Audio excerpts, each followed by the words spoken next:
Assalamualaikum warahmatullahi wabarakatuh. Jumpa lagi kita di Ngopas, ngobrol pendidikan santuy. Nah, kali ini memang santai dan ini saya kira akan menjadi sangat menarik karena kita berada di SMK Musik yang berdiri pertama kali di Indonesia. SMK Musik Yogyakarta. Sekarang kita kenal dengan SMK Negeri 2 Kasihan, Bantul. Kebetulan ada Pak Agus Suryanto. Selamat pagi Pak Agus. Selamat pagi Pak Aris. Bu Ara, selamat pagi Bu Ara. Ya, ini namanya memang agak susah disebutkan tapi Ara siapa Bu? Bidara Silsi Anjani. Namanya aja sudah musik bener gitu. Ya, ini kalau kita bicara tentang musik ini memang luar biasa karena ada dua hal yang bisa menyatukan berbagai perbedaan. Yang satu adalah musik dan yang satu lagi sepak bola. Nah, dua hal ini selalu luar biasa peranannya di dalam mengangkat martabat manusia ini. Nah, Pak Agus, kalau kita bicara SMK musik khususnya di Yogyakarta ini kan luar biasa ini. Ya, Pak Agus bisa sedikit cerita bagaimana SMK musik ini berkembang di Yogyakarta? Baik, tadi Pak Aris ada ungkapan yang manis sekali. Di dunia ini yang bisa mengumpulkan orang-orang adalah hanya musik dan sepak bola. Saya akan memberikan perimbangan yang sekaligus agar ini menjadi simetris. Di dunia ini yang tidak boleh salah hanya dua, yaitu musik dan dokter. Musik dan dokter ya. Pepatah Cina begitu. Musik ketika sudah berbunyi, apabila terjadi kesalahan kita nggak bisa lagi merevisi. Tidak bisa ditipek gitu. Yang kedua dokter. Ya kita tahulah ketika operasi ya, melakukan operasi ternyata ada kesalahan juga nggak bisa diulang. Itu semua harus sempurna ya. Musik itu sempurna. Musik juga instalasi yang mana itu dirajut secara rumit, detail tapi sempurna. Dalam skala besar musik juga cerminan dari alam semesta. Bayangkan jika ada satu planet yang salah lintasannya, pasti berantakan semuanya. Musik juga begitu. Ada satu permainan yang salah, maka bangunan keseluruhannya akan runtuh, roboh. Jadi ini musik itu sempurna. Kami berdiri tahun 52 persisnya. Namun dokumennya itu ditandatangani tanggal 17 Desember tahun 51. Bahwa terhitung mulai 1 Januari 52, jadi 17 Desember ke 1 Januari itu kan tidak ada satu bulan. Itu di Yogyakarta didirikan sekolah musik. Dan itulah pertama kali. Bagus. Ini sebelum kita ke 51 ke sini Pak Agus. Ini kan sebenarnya sekolah ini sudah jauh sebelum itu sudah ada yang dipergunakan oleh Keraton Yogyakarta untuk menampilkan berbagai jenis musik modern ya. Nah, itu ceritanya seperti apa sih Pak Agus nih? Yang kalau kita kembali secara historis. Di era sebelum kedatangan bangsa Jepang ya, menjajah Indonesia, itu Keraton Yogyakarta memang secara rutin menjamu tamu-tamu asing. Dengan sajian apa? Dengan sajian musik orkes tiup. Jadi alat musiknya tuh ditiup semua, orkes tiup.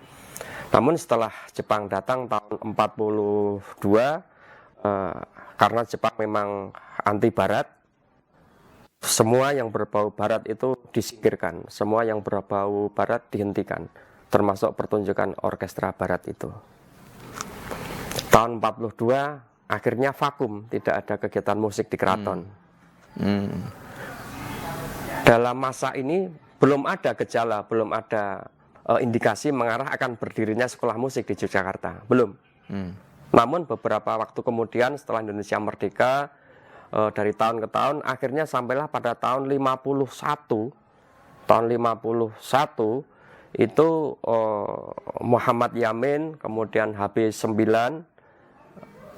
dan lain-lain menyadari betul bahwa kita sayang ini apabila ini berhenti itu kegiatan berkesenian ini. Sementara juga di pribumi sendiri tidak banyak yang menguasai musik barat. Nah, Sehingga pada awal berdiri tahun 52 itu memang para guru-guru Semin waktu itu nama sekolahnya, Sekolah Musik Indonesia, itu juga masih orang asing begitu. Nah, balik lagi ke masa sebelumnya, tahun 51, ini memang dipandang perlu untuk meneruskan kegiatan bermusik yang sudah berjalan sebelumnya di keraton.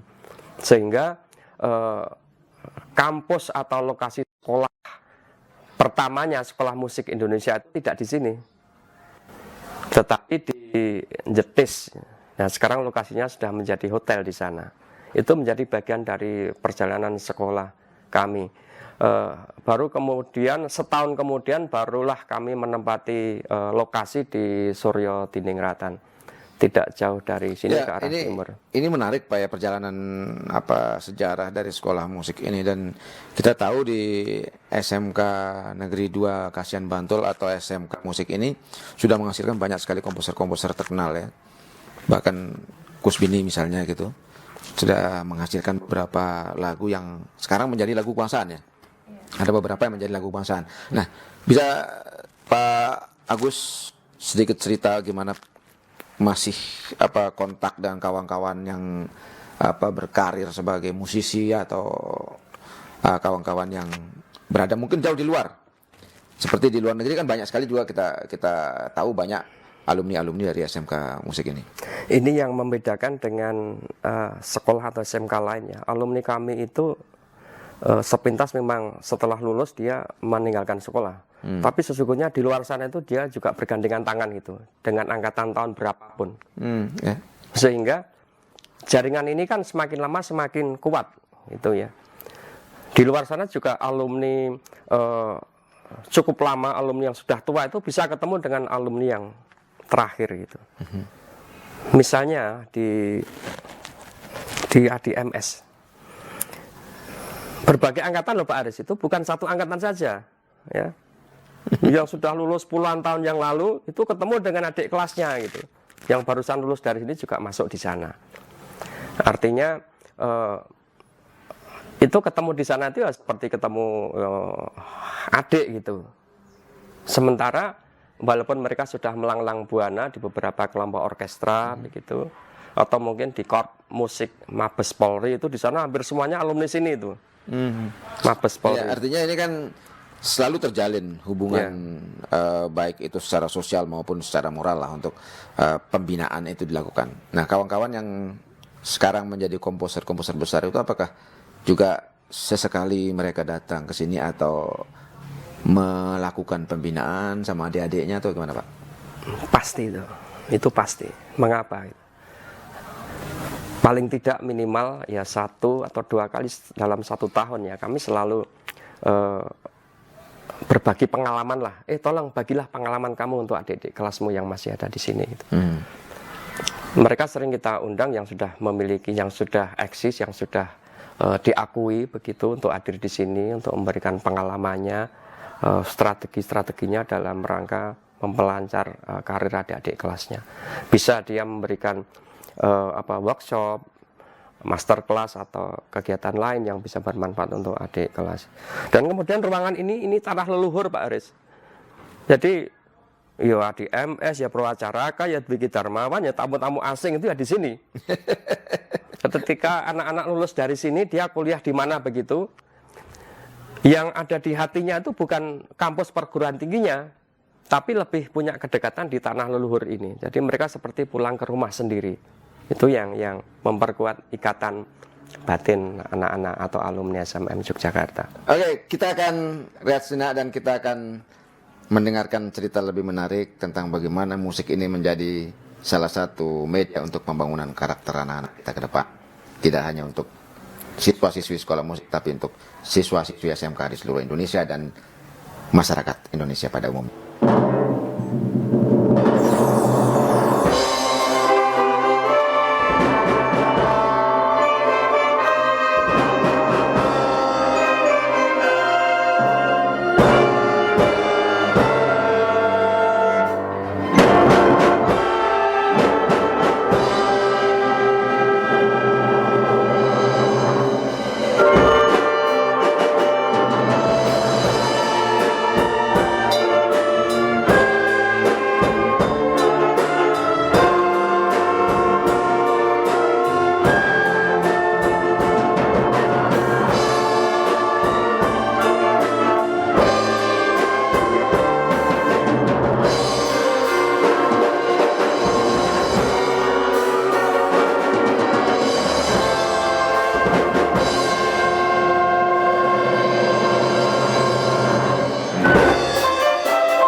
kita kembali lagi di Ngopas, ngobrol pendidikan santuy.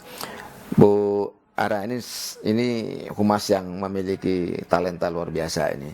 Bu Ara, gimana membangun jembatan ya untuk katakanlah kita mensosialisasikan SMK musik ini ke dunia yang lebih terbuka gitu, keluar atau ke mana saja?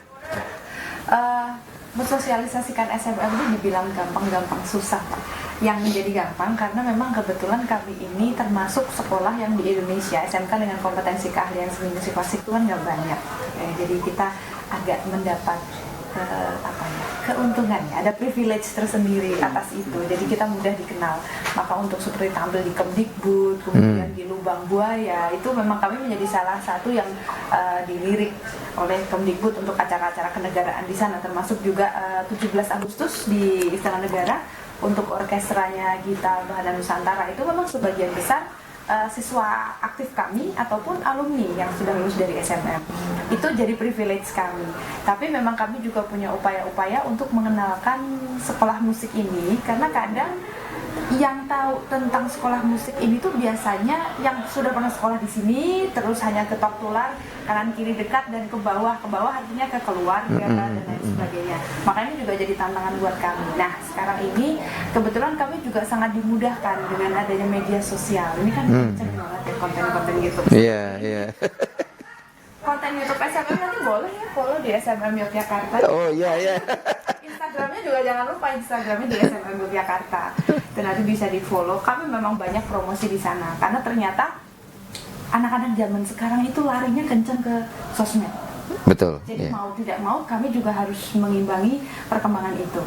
Kami ada konten mingguan yang menampilkan performance anak-anak baik dari kelompok kecil ataupun nanti konser-konser kami yang besar juga kami tampilkan di YouTube. Dan memang karena kemarin pandemi ya Pak, jadi memang kita konten YouTube-nya lumayan banyak, apalagi konser-konser yang biasanya bisa disaksikan penonton, yang itu bisa jadi media promosi kita, konsernya itu kan terhenti 2 tahun. Kita bisanya cuman virtual konser ya Pak Agus, beberapa kali virtual konser ya. Akhirnya itu yang menjadi media kita. Ya ini kan saya ingat itu ketika tahun 2000-an itu kan masih aktif, masih anak-anak ke Jakarta untuk konser di kantor-kantor pemerintah gitu ya. Nah, ini Pak Agus, ini agak menarik ya, karena kan pilihan kita di musik klasik. Kenapa musik klasik Pak Agus? Memang publik belum seluruhnya memahami, memisahkan seni musik klasik yang diterapkan di SMK 2 Kasihan. Kenapa gitu? Sesungguhnya anak-anak kami itu belajar ilmunya ya. Jadi belajar ilmunya. Jadi dengan ilmu klasik itulah nanti akan dipergunakan untuk eksis di luar. Dia bisa mandiri melalui musik klasik. Jadi kami dalam rangka membangun pondasi Pak Aris. Kami itu membangun pondasinya saja. Jadi tidak harus setelah lulus anak-anak harus bermain klasik, tidak. Nah ini yang harus kami pertegas ini ya. Kami membangun pondasi klasik. Kenapa klasik?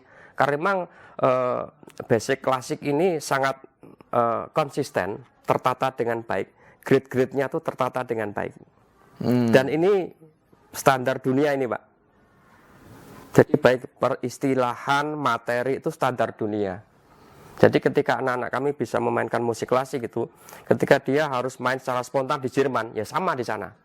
Seperti ketika anak-anak Jepang 50 orang datang ke sini, mereka ketemu tiba-tiba mendadak disodori notasi musik, dia langsung main. Jadi bahasa mereka itu bahasa universal. Musik itu bahasa universal. Dia memang akan berbicara ketika kata-kata sudah tidak mencukupi lagi. Ini romantis banget. Ya ini memang musik ini menjadi salah satu jembatan yang bisa menghubungkan berbagai perbedaan, dan SMK Musik Yogyakarta atau SMK Negeri 2 Kasihan Bantul ini membuka diri untuk siapa saja yang mau belajar di sini. Karena itu Bapak Ibu yang memiliki putra-putri silakan kita haluskan kepekaan anak-anak kita di SMK musik, khususnya di SMK seni pada umumnya. Nah Bu Ara, kalau kita bicara soal bagaimana memasarkan produk-produk musik dari sini kan sudah pasti anak-anak kita juga memiliki produk-produk yang sudah dihasilkan. Seperti apa? Memasarkan dalam hal Paling tidak mereka memiliki hasil-hasil rekaman di studio di sini. Iya. Kalau hasil rekaman sih sementara kita tampung di konten YouTube kita. Sambil juga kami biasanya bekerja sama dengan beberapa tempat untuk bisa menampilkan. Ini karena sudah mulai menggeliat lagi, sudah bergerak seperti tadi malam, kita juga tampil di salah satu mall di Jogja. Begitu rasanya seneng ya. Pentas akhirnya ditonton orang gitu. Rutin ya.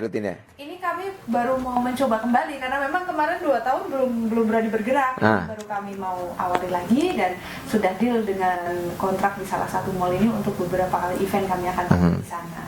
Oke, kawan-kawan industri musik, saya kira ini bagus untuk melihat apa konten-konten yang ada di YouTube maupun di Instagramnya SMK Negeri 2 Kasihan. Judul apa atau nama Instagramnya apa? SMM Yogyakarta. SMM Yogyakarta. Oke, SMM Yogyakarta. Mari silakan di follow nanti ya, atau kawan-kawan bisa mencari talenta yang luar biasa di Yogyakarta melalui SMK ini.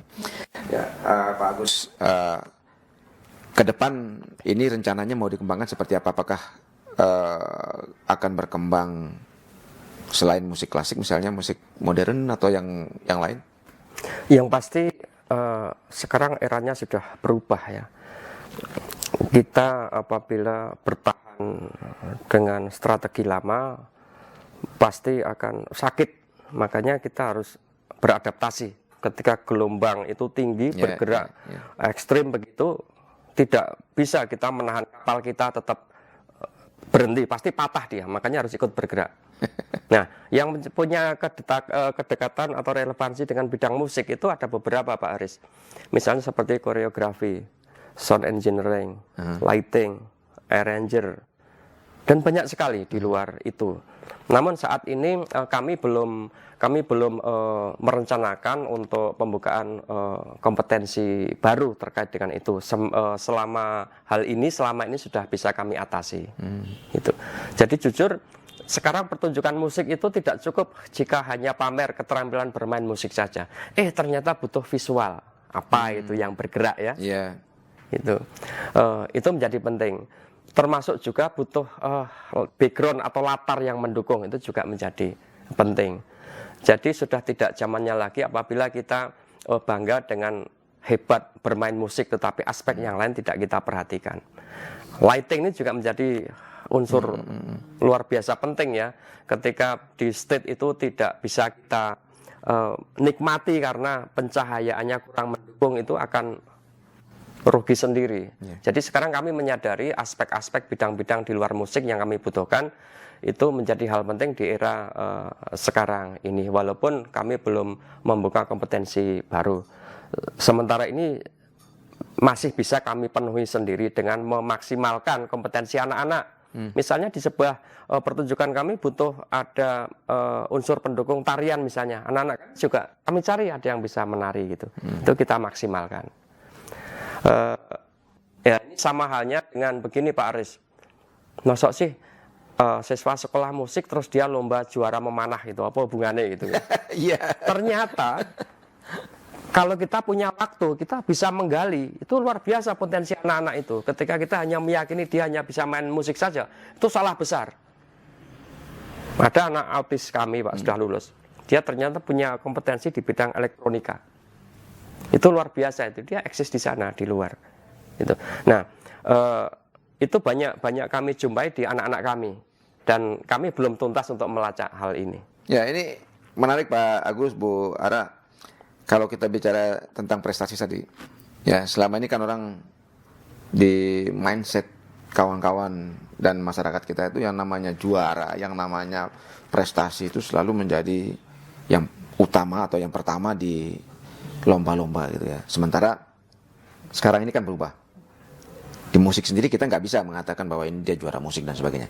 Tapi bagaimana dia memulai sesuatu yang belum berani dilakukan orang lain. Nah, baru itu kita katakan sebagai sebuah prestasi. Ya. Nah, ini seperti apa nih dibina di anak-anak kita di sini? Baik, saya ilustrasikan dulu ya. Jarang kok lomba orkestra itu. Jarang dijumpai. Tapi ketika kami bisa melakukan itu, berarti itu prestasi. Artinya definisi prestasi mengalami perluasan makna gitu, tidak hanya dari lomba-lomba. Yang pertama yang kami sampaikan. Yang kedua, tidak cukup apabila prestasi sekolah itu dengan indikator berapa piala yang dikumpulkan. Tidak. Tapi menurut saya, seberapa besar sekolah ini berkontribusi bisa bermanfaat untuk pendidikan di Indonesia. Kalau piala itu hanya egois di tingkat sekolah, Pak. Ini loh juara, itu egois.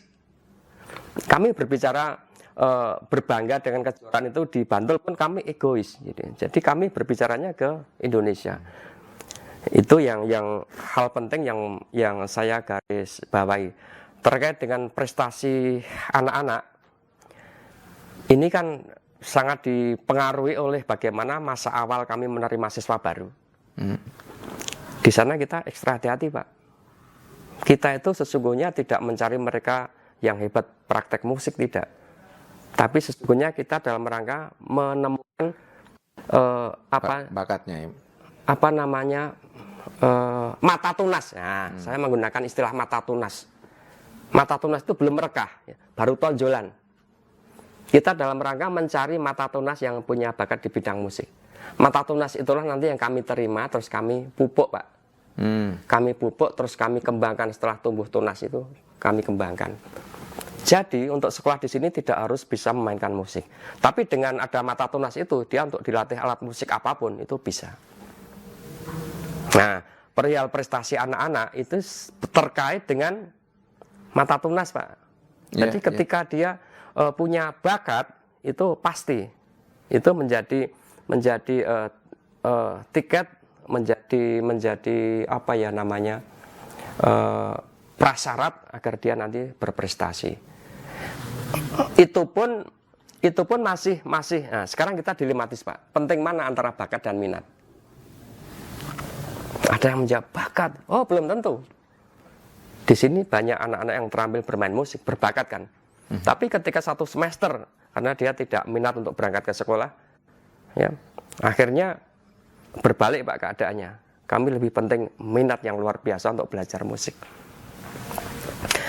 Nah, prestasi terkini yang sesungguhnya itu sebagai hasil dari kami melacak di lapangan, ya, mencoba menemukan mereka-mereka yang nantinya bisa kami dorong untuk menjadi juara.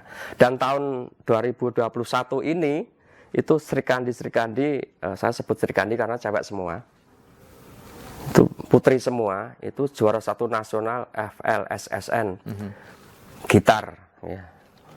Kemudian juara 1 FLSSN cipta lagu, dan juara 1 FLSSN vokal, menyanyi solo, ya. Menyanyi solo, itu cewek semua. Dan itu pasti terkait dengan ketekunan dan bakat yang dia miliki. Jadi kolaborasi antara minat dan bakat. Jadi bukan terkait dengan siapa yang lebih halus perasaannya. Nah, kalau itu kan masalah dampak lain, ya, Pak, ya. Kalau berbicara itu kan mengarahnya ke karakter, ya. Kalau kita mau masuk lebih dalam lagi, seni itu ketika masih sama dengan yang sudah ada, nggak menarik, nggak punya kekuatan. Seni harus berbeda. Harus berbeda, jangan pernah ada. Jadi keberbedaan itu sebuah kebanggaan. Masuk lebih dalam lagi, ya, ensemble atau orkestra itu alatnya saling berbeda itu. Tapi perbedaan itu bukan menjadi ancaman, tapi saling menguatkan. Coba kalau ini dibawa ke konteks Indonesia, ya, kami membidiknya kan ke sana. Jadi ketika salah satu instrumen musik tidak ada, itu kita merasa kehilangan gitu. Kita merasa kehilangan, walaupun perannya berbeda. Sementara keadilan itu bukan keadilan dalam hal material. Misalnya di orkestra itu kan ada alat musik yang ibarat memukulnya sebulan sekali nih. Seperti di karawitan itu gong, ya, Pak, ya. Hanya di bagian akhir saja. Bayangkan betapa sakit hati kita ketika sudah tiba di bagian akhir tapi gong tidak berbunyi, ya. Kecewa di sini. Jadi walaupun mukulnya seminggu sekali, dia harus ada, Pak. Harus ada walaupun perannya kecil. Itu adil. Ibarat masakan, itu nggak boleh adil dalam arti material, garamnya sama dengan lombok-lombok, sama dengan miri-miri, sama dengan semua pukul rata, itu menjadi nggak enak masakannya. Jadi enaknya, harmoninya itu ada di keberbedaan takaran. Jadi takaran yang berbeda-beda itu menjadikan masakan itu enak. Itu filosofi dalam orkestra. Oke. Dan ini apabila bisa diperluas, itu memang perbedaan itu adalah tubuh kita.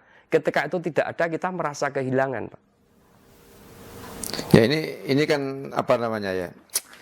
Kalau kita bicara musik itu seperti bicara tentang irama kita sendiri ya, gimana kita melangkah gitu Pak ya. Iya. Ya, jadi biasanya kalau orang yang peka terhadap musik, peka juga terhadap lingkungan sekitarnya kan begitu. Nah, gimana kalau kawan-kawan di sini, menurut Pak Agus lah dan kawan-kawan, menjadikan musik ini sebagai salah satu media dalam pembangunan atau pendidikan karakter itu? Kami menekankan pada proses, tidak di produk. Ketika prosesnya benar, otomatis buahnya juga akan benar. Yeah. Namun terkadang kita terkecoh untuk buru-buru segera menikmati hasil dengan mengabaikan proses.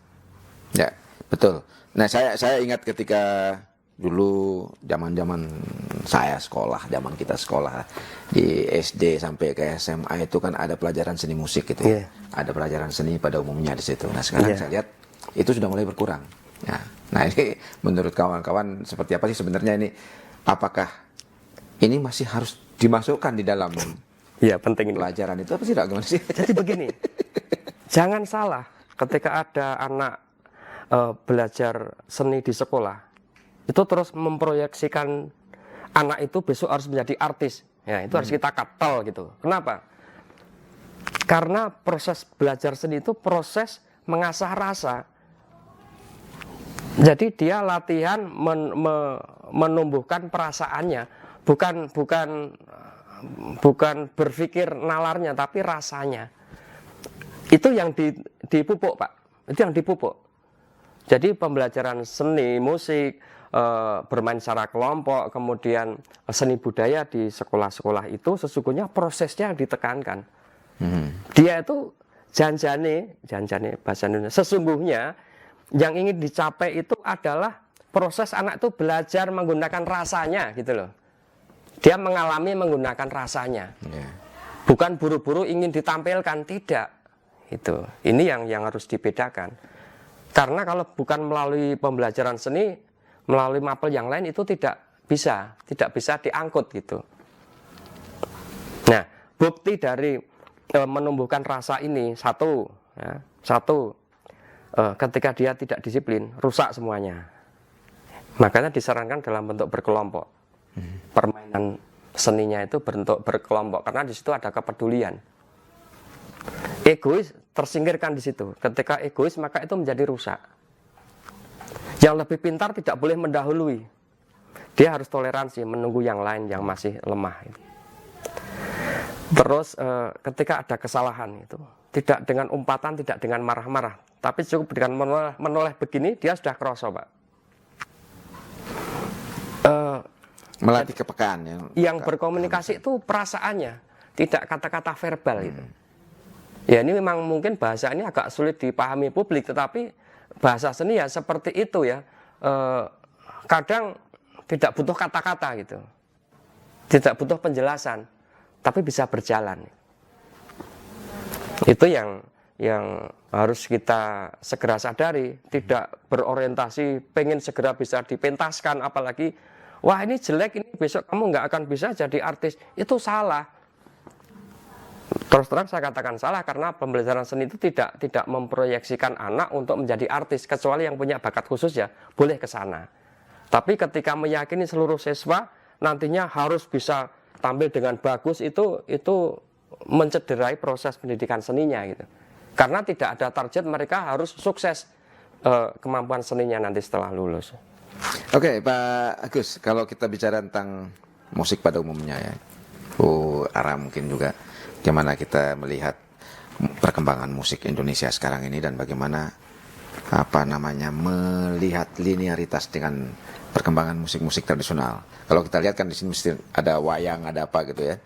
Nah, sinergi yang dibangun antara musik klasik ini ya dengan musik-musik tradisional ini seperti apa? Ya, itu sekarang kan sudah kami membuka pintu depan, belakang, kiri, kanan itu memang kami buka lebar-lebar. Bahkan, mohon maaf, tadi di awal saya sampaikan kami hanya butuh pondasinya, tapi masalah bangunan atasnya nanti mau berkolaborasi dengan etnis, mau dengan apapun nggak masalah, dengan dangdut sekalipun nggak masalah itu. Tapi pondasinya itu klasik kami. Ya, memang klasik, musik klasik itu menjadi induk dari musik kan selama ini. Ya. Tapi juga di sini kebetulan kurikulumnya kami pun ada untuk mata pelajaran musik tradisi Bapak. Jadi ada karawitan dan ada juga keroncong. Jadi artinya kearifan lokalnya tetap kami jaga untuk anak-anak. Ya ini yang menarik kan untuk dikembangkan itu ya. Pak Agus, tentu ini kan tidak lepas dari melengkapi sarpras anak-anak kita di sini ya. Bagaimana membangun sarana prasarana laboratorium yang bagus misalnya atau studio yang bagus dalam memberikan pelayanan yang terbaik lah untuk anak-anak kita. Ini apa sih sebenarnya yang kawan-kawan rasakan gitu dalam mengembangkan musik ini terkait dengan pengembangan sarana ini? Untuk sarpras di SMK 2 Kasihan di tahun terakhir ini ya masih representatif untuk pelaksanaan pembelajaran. Ini belum, tidak berbicara ideal ya. Kalau ideal belum. Tapi ya kami bersyukur ada ruang-ruang dan peralatan yang representatif untuk pembelajaran seni musik klasik. Beberapa persoalan itu barangkali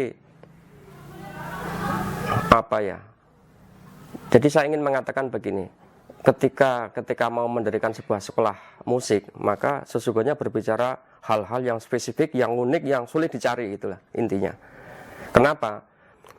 Alatnya juga spesifik itu, sehebat apapun kalau itu buatan Indonesia, ya, itu kami belum gitu loh. Artinya kami semua serba standarkan apa yang menjadi standar atau tolak ukur dunia begitu. Untuk ruang-ruang praktek, juga demikian ada perbedaan yang signifikan dengan ruang klasikal. Ruang klasikal itu satu kelas ada 32, 36. Kalau ruang praktek ini seperti bilik-bilik klinis kecil-kecil tapi jumlahnya hampir 100 itu. Nah, sesuai kalau dikorelasikan dengan standar sarpras, maka kami sudah ada semua ya.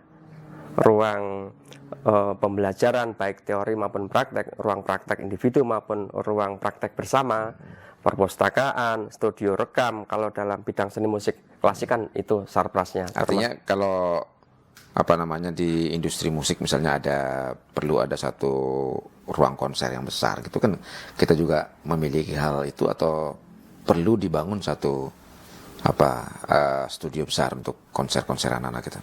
Di standar sarpras itu ada satu ruang namanya ruang pagelaran. Nah, kami sudah ada bangunannya, hanya belum ideal betul begitu ya. Sekarang masih tahapan untuk menjadi ruang pagelaran yang ideal. Itu digunakan selain untuk pembelajaran pagelaran juga kita pergunakan untuk penyajian kompetensi anak-anak untuk konser yang dihadiri oleh masyarakat yang kita buka untuk umum jika itu di masa normal sebelum pandemi. Biasanya ini dilakukan pada akhir pembelajaran atau bagaimana? Kami frekuensinya cukup tinggi untuk konser-konser ini. Frekuensinya cukup tinggi. Kalau itu orkes kan ada mapel orkes tersendiri di internal kami. Oke. Jadi kalau ada orang luar melihat, ada konser, itu pelajaran gitu, ya. Itu pelajaran. Kalau mas-mas misalnya masuk ke area ini kemudian mendengarkan nuansa musik, menyenangkan ya sekolah di sini. Mereka sedang belajar gitu ya, bukan sedang bersenang-senang gitu. Jadi sebenarnya konsep sekolah menyenangkan sudah lama di sini gitu kan? Sudah lama ya. Lama sekali. Oke. Sahabat Tristan, kita akan mengakhiri di segmen ini, tapi sebelum itu Pak Agus atau Bu Ara ada yang ingin disampaikan untuk statement mengakhiri segmen ini, Pak? Ya, Bu Ara, saya beri kesempatan terlebih Ya, dahulu. silakan. Iya, yang pasti ya untuk semuanya saja yang ingin banyak lebih tahu tentang Sekolah Menengah Musik, jangan lupa bisa follow Instagram kami di SMM Yogyakarta atau juga bisa menyaksikan beberapa pertunjukan video-video pendek siswa-siswa kami melalui YouTube di akun official YouTube kami juga di SMM Yogyakarta. Gitu, Bapak. Oke, Pak Agus, ada yang ingin disampaikan? Ya, musik itu adalah seni instalasi yang rumit, namun harus sempurna. Tidak boleh ada kesalahan sedikit pun. Sekali tampil, sekali disajikan, tidak boleh ada cedera. Itu, Pak. Oke sahabat, mari terus bermusik karena musik membuat kita menjadi lebih peka, menjadi lebih toleran, sehingga kualitas hidup kita menjadi lebih bermanfaat, lebih berkualitas. Kita akan jumpa lagi di segmen berikutnya. Sampai jumpa setelah ini.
lagi kita di Ngopas, ngobrol santai tentang pendidikan.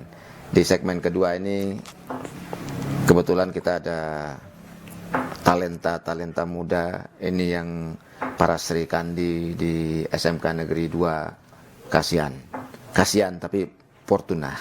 Ya, ini Fortuna beruntung di SMK 2 ini, dan siapapun saya kira akan merasa beruntung kalau belajar musik, belajar seni, karena akan banyak manfaatnya untuk menyeimbangkan energi yang ada di dalam tubuh kita, ya. Ya, Pak Agus, ya saya kira ini kita akan banyak sekali memiliki atau mendapatkan pengalaman-pengalaman baru.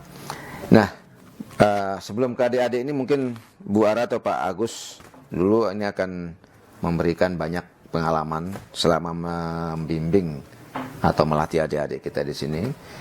Karena tanpa bapak-bapak guru, ibu-ibu guru pembimbing juga saya kira ini tidak akan terjadi panen besar prestasi anak-anak kita. Ini kebetulan nih adik-adik kita ini adalah para juara atau para talenta muda yang mengukir prestasi pada tingkat nasional. Ya, Pak Agus, Bu Ara, seperti apa? Baik, jadi singkatnya akhirnya rekomendasinya jatuhlah kepada ketiga nama ini untuk mewakili sekolah. Jadi ini hanya ruang belajar saja. Prestasi kejuaraan itu hanya tanda, jadi bukan tujuan akhir. Tujuan akhir kami adalah menjadikan anak-anak kami kelak bisa berguna bagi bangsa ini melalui bidang musik. Ya, Bu Ara, suka dukanya dalam bimbingan anak kita selama di sini seperti apa? Nggak ada dukanya, Pak. Banyak sukanya ya. Nggak ada dukanya. Jadi memang menyenangkan berproses sama 3 anak ini. Ya, ya. Mereka tekun latihannya, anaknya semangat, kreatif. Terus kalau misalnya kita punya arahan-arahan tertentu begitu, mereka juga menerimanya jadi klop gitu. Masukannya apa, mereka ada apa gitu. Itu yang memudahkan kami berproses. Makanya mereka luar biasa kemarin. Ya, ini memang sekolahnya sekolah menyenangkan ya. Sekolah menyenangkan.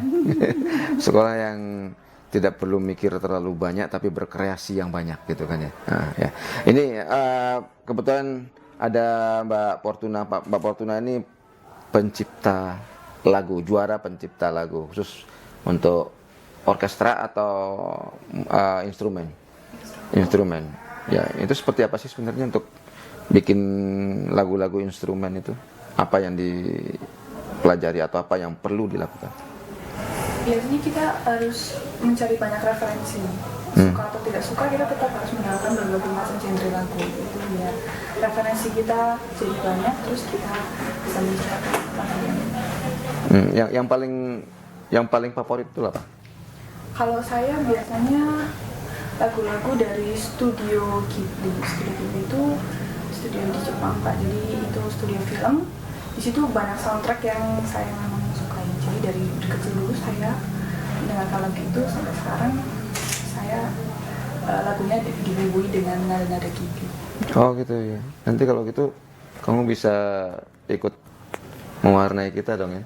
Ya, bikin lagu-lagunya untuk soundtrack. Boleh. Nanti langsung kontak, Pak. Siap.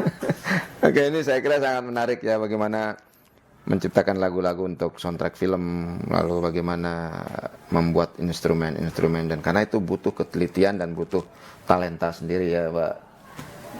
Nah, kalau Mbak Galuh ini kan di gitar ya. Nah, itu seperti apa sih latihannya, belajarnya? Saya kemarin pakai aransemennya dari Mas Dwi Hansen, judul Padang Bulan. Jadi saya pelajarin, sudah ada materinya, tinggal dipelajarin dinamikanya atau artikulasi dan lain-lain. Oke, nanti sebelum ke Mbak Aulia ya, ini juga saya kira tantangannya tidak gampang ya untuk melatih vokal itu ya. Karena warna vokalnya itu kan sangat menentukan ya. Kalau Mbak Aulia sendiri warna vokalnya apa, Bu? Warnanya hijau, Bu. Dia biasanya kalau di paduan suara di alto sih, Pak. Alto. Jadi memang untuk suara wanita termasuk tergolong yang rendah, bukan yang tinggi. Alto, tinggi, rendah ya. Kalau yang tenor itu mungkin Bu Ya Bu Ara aja ya. Bu Ara atau Pak Agus? Bu Ara atau Pak Agus itu. Tenor yang berbeda. Oke Mbak Galuh, boleh nggak kita nanti kita akan lihat adik-adik kita ini nanti di studio bagaimana mereka bermain musik, bagaimana membangun kebersamaan di satu orkestra. Tapi sebelum itu kita coba dulu untuk saksikan apa talenta dari Mbak Galuh ya. Coba kita lihat dulu sebentar.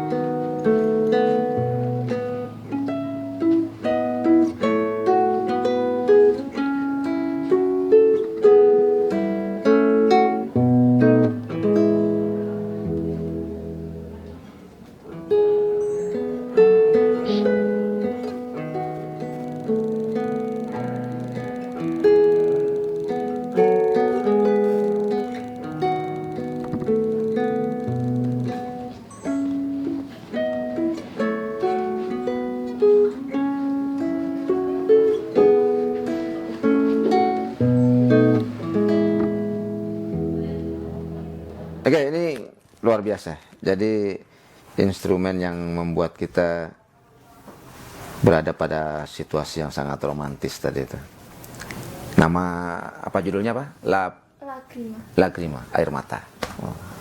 Air mata. Jadi sering-sering mendengarkan musik itu biar kita merasa lebih enjoy, hidup lebih santai. Ya Bu ya, Pak. Makanya kepala sekolah dan guru-guru di sini itu senang. Ya, berlama-lama bahkan sampai malam juga di sini, jadi banyak-banyak mendengarkan musik gitu. Oke, ini satu lagi dengan Mbak Aulia. Mbak Aulia ini tantangannya luar biasa dalam mengembangkan vokal ya, vokal. Gimana Mbak Aulia? Apa yang tantangan yang paling berat yang dalam mengembangkan vokal? Kalau paling berat buat saya itu untuk pantangannya sama mikir buat improve gitu Pak. Ya, Misal? tantangan kan biasanya kalau mau lomba nggak boleh makan ini, nggak boleh minum itu gitu. Kalau improve tuh, tapi biasanya udah diatur sama guru PIP saya, jadi nanti saya juga terapkan di lagu. Oh gitu. Iya. Misalnya pantangannya nggak boleh makan gorengan gitu. Iya, betul. Tapi sekarang makan gorengan nggak? Iya.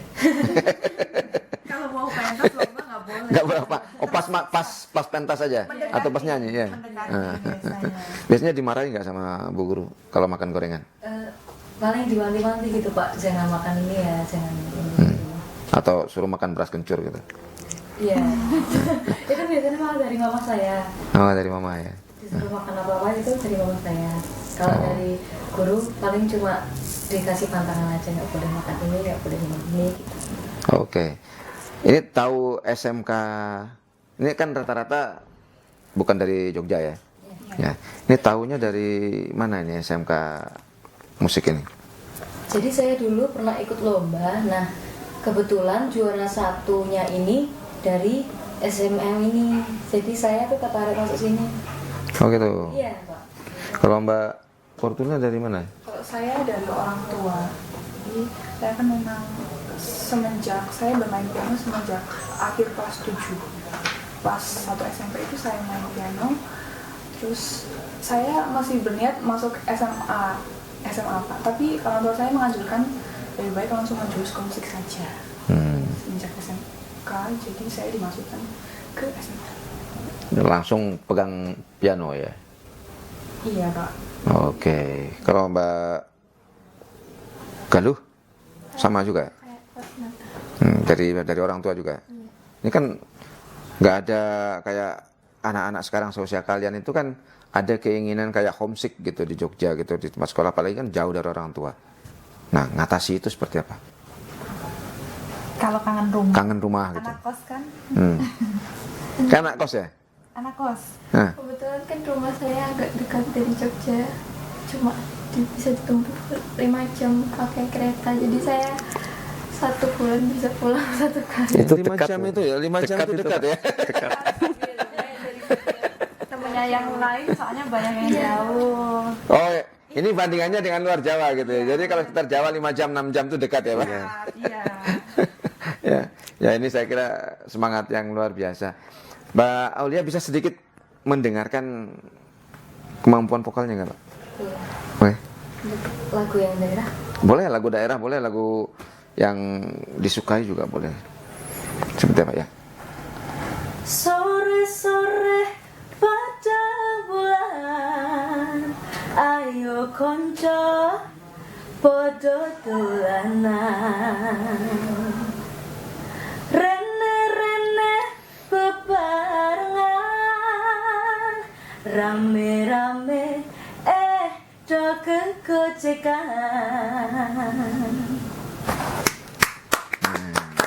Ini luar biasa ini karena nggak makan gorengan itu. Bapak tahu lagunya judulnya apa? Judulnya apa ya? Judulnya apa ya? Apa? Getuk. Ya. Suka. Ini makanan kesukaan saya tuh getuk itu. Ya. Getuk, apalagi itu ya? Tiwul ya, tiwul, gatot ya. Ya. Getuk gitu. Bagus loh, Pak. Berarti besok buat ya, Pak? Oke, nanti setelah ini kita akan lihat bagaimana adik-adik kita ini melakukan kerja bareng ya di konser kecil di studio ya. Oke, ada yang mau Bapak Ibu sampaikan sebelum kita tutup segmen ini terkait dengan apa yang sudah kita bicarakan? Ya, menggarisbawahi saja, prestasi itu hanya jembatan ya. Prestasi itu hanya jembatan saja menuju karir masa depan. Dan masa depan itu tidak lain adalah dalam rangka memajukan Indonesia melalui seni musik.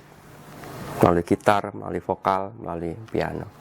Terima kasih. Oke, dari adik-adik ada yang mau adik-adik sampaikan? Ayo, ngomong apapun yang kalian mau sampaikan. Nih, yang dari jauh. Ya, Mbak Fortuna, mau Bapak sedang nonton di sana, ya? Mau nyampaikan apa? Terima kasih sudah merekomendasikan saya sekolah ini SMK. Karena di sini saya banyak sekali dapat ilmu tentang musik dan saya jadi menganggap sekolah itu setiap harinya menyenangkan. Sekolah menyenangkan dengan Galuh yang 5 jam dari sini, ya. Gimana Galuh? 5 jam Yang paling dekat. paling dekat itu 5 jam, ya. Ada yang mau disampaikan nih Bapak ini sedang nonton mungkin sekarang nanti. Sekolah di Jogja jauh-jauh itu nggak bikin rugi. Nggak bikin rugi, ya kan? Iya, berarti. Nah, Banyak pelajaran yang bisa dapat. Pak Aulia? Ya, terima kasih karena sudah membiarkan saya memilih apa yang saya inginkan. Oh ini memang pilihan sendiri ya. Kalau aslinya dari mana Pak? Klaten saya. Oh Klaten. 1 jam lebih dekat. Jalan kaki bisa itu. Oke sahabat Tristan di seluruh Indonesia, para pemerhati SMK dan para pencinta pendidikan vokasi di mana saja. Mari kita dukung terus anak-anak kita dalam mengembangkan talenta-talenta yang dimiliki.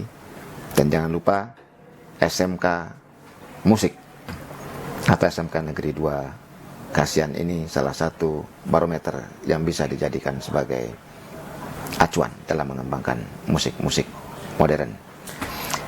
Dukung terus pengembangan SMK di seluruh Indonesia. Jangan lupa terus dukung SMK yang ada, terutama SMK musik, dan khusus untuk SMK Dua Kasihan ini jangan lupa diikuti, di follow Instagramnya, YouTube, TikTok, dan banyak medsos yang kunjungi websitenya Pak. Sun. Oke, Sun. TikToknya Sun. Ini yang ngembangkan juga guru-guru di sini ya, sama adik-adik ya. Oke, terima kasih. Kita akan jumpa lagi di Ngopas dengan topik yang jauh lebih menarik lagi. Terima kasih. Assalamualaikum warahmatullahi wabarakatuh.